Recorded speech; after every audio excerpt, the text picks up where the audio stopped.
Why are people often reluctant to take action against climate change?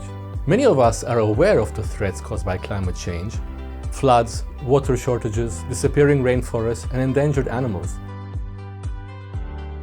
But even though we are aware, these often feel distant. They seem as if they'll occur far in the future and in places removed from our daily lives.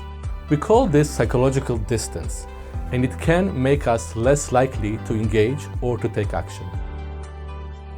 In our research, we examine how experts and the media communicate the timelines for these threats. Generally, they use one of two approaches: the date frame, where a headline might read, "The UK will face water shortages by 2040," or the time left frame, which might instead say, "The UK will face water shortages in 16 years." So it's the same information, but framed differently. We started by analyzing around 100,000 news articles on threats posed by climate change and found that an overwhelming majority, 93%, used the date frame in their headline.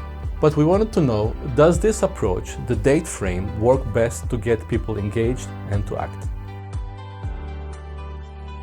In several studies, we found that participants consistently perceived environmental threats as feeling closer when presented in the time left frame.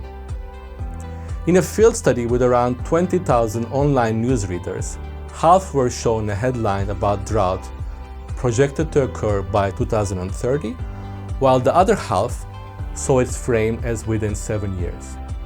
The time left frame led to 25% greater engagement. More readers clicked on the article. We saw a similar effect on donation behavior.